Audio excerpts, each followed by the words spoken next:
നമസ്കാരം. തമിഴ്നാട് രാഷ്ട്രീയത്തിൽ അനിശ്ചിതത്വങ്ങൾക്കൊടുവിൽ ദളപതി വിജയ് മുഖ്യമന്ത്രി കസേരയിലേക്ക്. ഭൂരിപക്ഷം തെളിയിക്കാനാവാതെ പ്രതിസന്ധിയിലായിരുന്ന തമിഴക വെട്രി കഴകത്തിന് VCKയുടെ പിന്തുണ കൂടി ലഭിച്ചതോടെ വിജയ് മുഖ്യമന്ത്രിയാകുമെന്ന് ഉറപ്പായി. തമിഴ്നാട്ടിലെ രാഷ്ട്രീയ സമവാക്യങ്ങൾ അപ്പാടെ മാറ്റിവരച്ച ഈ നീക്കത്തിന് പിന്നിൽ CPM ജനറൽ സെക്രട്ടറി MA ബേബിയുടെ തന്ത്രപരമായ ഇടപെടലുകളാണെന്നാണ് പുറത്തുവരുന്ന സൂചന. വിജയന്റെ ജനപ്രീതി തിരിച്ചറിഞ്ഞ ബേബി സ്റ്റാലിന്റെ താൽപ്പര്യങ്ങൾക്ക് വഴങ്ങാതെ ഇടതുപക്ഷത്തോട് ആഭിമുഖ്യമുള്ള പാർട്ടികളെ വിജയ് ക്യാമ്പിലേക്ക് അടുപ്പിക്കുകയായിരുന്നു. ഭൂരിപക്ഷത്തിനാവശ്യമായ 118 എന്ന മാന്ത്രിക സംഖ്യ തികയ്ക്കാനാവാതെ വിജയ് പ്രതിസന്ധിയിലായ ഘട്ടത്തിലാണ് MA ബേബിയുടെ നീക്കം. സ്റ്റാലിന്റെ നേതൃത്വത്തിലുള്ള DMKയെ പിന്തുണയ്ക്കുന്നതിന് പകരം തമിഴ്നാട്ടിലെ ജനവികാരം വിജയ്ക്കൊപ്പമാണെന്ന് ബേബി വിലയിരുത്തി. ഇതേ തുടർന്ന് DMK സഖ്യത്തിലായിരുന്ന VCK ഉൾപ്പെടെയുള്ള പാർട്ടികളെ വിജയുമായി സഹകരിപ്പിക്കാൻ CPM മുൻകൈയെടുത്തു. MK സ്റ്റാലിന്റെ സമ്മർദ്ദ തന്ത്രങ്ങൾക്ക് ബേബി വഴങ്ങാതിരുന്നതാണ് തമിഴ്നാട്ടിൽ DMKയുടെ അപ്രമാദിത്വം അവസാനിപ്പിക്കാൻ കാരണമായത്.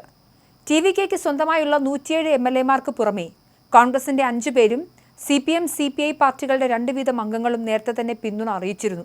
എന്നാൽ VCKയുടെ 2 അംഗങ്ങളുടെ കത്ത് ലഭിക്കാത്തതായിരുന്നു ഗവർണർ സത്യപ്രതിജ്ഞയ്ക്ക് അനുമതി നൽകാതിരുന്നതിന് കാരണം. DMK ക്യാമ്പിലായിരുന്ന തോൾ തിരുമാളവനെ വിജയുമായി അടുപ്പിക്കുന്നതിൽ ബേബി വിജയിച്ചതോടെ VCK പിന്തുണ അറിയിച്ച് ഇമെയിൽ നൽകുമെന്ന് വ്യക്തമായി. ഇതോടെ വിജയുടെ പിന്തുണ 118 കടന്ന് സുരക്ഷിതമായി.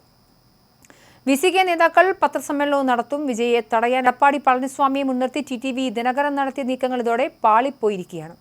മന്നാർക്കുടി MLA കാമരാജിന്റെ പിന്തുണ TVKയ്ക്ക് ഇല്ലെന്നും വ്യാജക്കത്താണ് വിജയ് നൽകിയതെന്നും ദിനകരൻ ആരോപിച്ചിരുന്നു.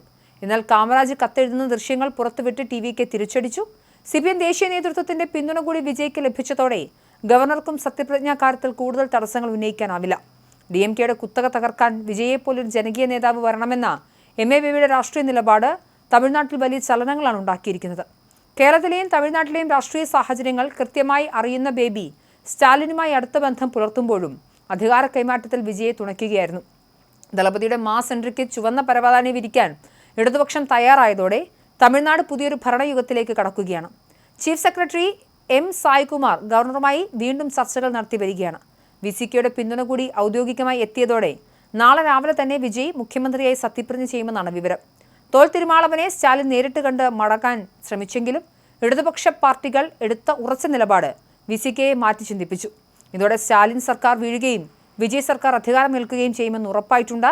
വിജയ് മുഖ്യമന്ത്രിയാവുന്നതോടെ തമിഴ്നാട്ടിൽ BJP ADMK കക്ഷികളും പ്രതിരോധത്തിലാകും.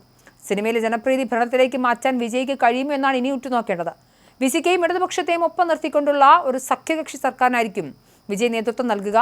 MA ബേബി നടത്തിയ ഈ കരുനീക്കം ദേശീയ തലത്തിൽ തന്നെ ചർച്ചയായി കഴിഞ്ഞു. സ്റ്റാലിന്റെ പിടിവാശികൾക്ക് ബേബി കൂട്ടുനിന്നില്ല എന്നത് DMK ക്യാമ്പിനെ അങ്ങേയറ്റം ചൊടിപ്പിച്ചിട്ടുണ്ട്. അസമയം മുസ്ലിം ലീഗ് സ്വീകരിച്ച നിലപാടും ശ്രദ്ധേയമാണ്. സഭയിൽ പിന്തുണയ്ക്കാമെന്ന് ലീഗ് വ്യക്തമാക്കിയത് വിജയ്ക്ക് കൂടുതൽ കരുത്താകും. സഖ്യകക്ഷികളുടെ പിന്തുണയോടെ 120ഓളം MLAമാരുടെ ഭൂരിപക്ഷത്തിൽ വിജയ് സർക്കാർ അധികാരത്തിലേറുമ്പോൾ തമിഴ് രാഷ്ട്രീയത്തിലെ വലിയ ചരിത്രമായി മാറും.